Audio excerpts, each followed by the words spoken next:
pessoal. Hoje eu fiz um resumo de como foi a história da igreja. Bom, Jesus foi o fundador da igreja. Ele é a pedra angular, o nosso fundamento. Ele também é a cabeça do corpo, onde os membros somos nós que somos a igreja.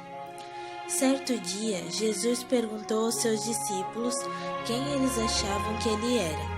Pedro respondeu: Tu és o Cristo, Filho do Deus vivo. Jesus se alegrou e disse: Você é bem-aventurado, pois não foi carne e sangue que revelou isso para você, mas foi o Espírito Santo.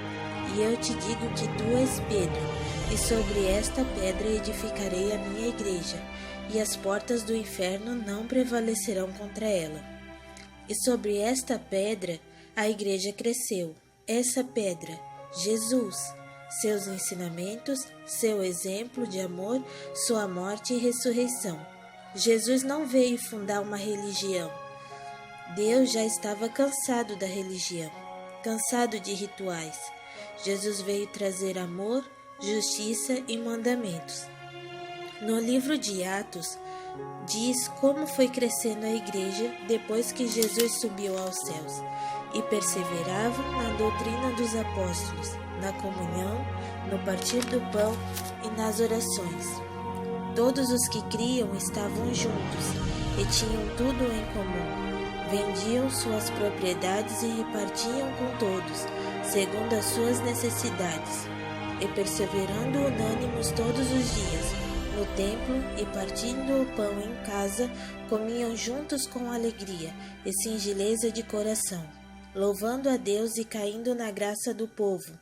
E Deus os acrescentava todos os dias à igreja aqueles que se haviam de salvar.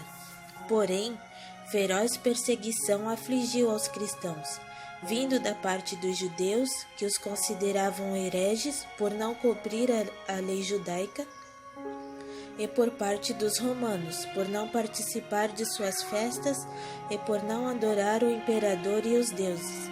Os cristãos caíam nas arenas e eram presos e mortos, mas sempre davam testemunho de sua fé.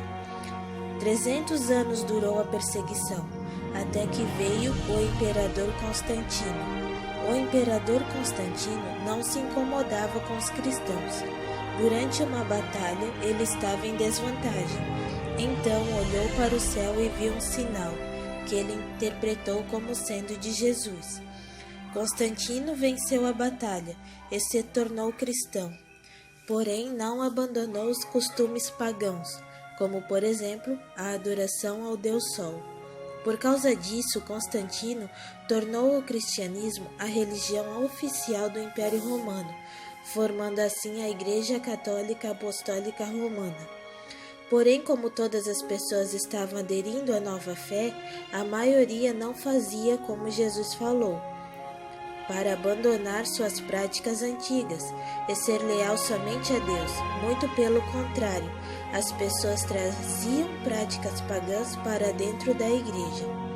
E isso foi corrompendo os valores de Cristo, onde com o passar do tempo, só os padres e o Papa tinham conhecimento da palavra, onde ensinavam como queriam, afastando o povo de Deus e fazendo com que se apegasse a rituais. Nessa época, a Bíblia estava em latim e ninguém poderia traduzi-la ou interpretá-la, sendo que se fizessem, poderia ser morto. Todos aqueles que se opusessem contra os ensinamentos distorcidos eram condenados à morte. Não foi somente as bruxas que foram perseguidas na Idade Média, mas também cristãos verdadeiros, que se pegavam à doutrina de Cristo e ficavam contra as doutrinas católicas. Um exemplo são os valdenses. Depois de alguns séculos, alguns homens usados por Deus conseguiram, depois de muita luta, traduzir as Escrituras para outras línguas, e isto contribuiu para a Reforma Protestante, onde Martinho Lutero e outros reformadores procuraram trazer de volta o Evangelho como Jesus ensinou. Reforma Protestante proporcionou a pregação de evangelho novamente, e também por conta dessa liberdade, a ciência e as artes também foram revolucionadas. Alguns séculos se passaram e hoje vemos novamente a religiosidade dentro das igrejas. Estão ofuscando o evangelho novamente e seguindo doutrinas humanas. Por isso, temos que voltar às Escrituras e seguir realmente com corpo e alma Jesus Cristo, a pedra, e estarmos edificados nele, para sermos úteis a Deus nessa época. Amar a Deus sobre todas as coisas e ao próximo como a ti mesmo.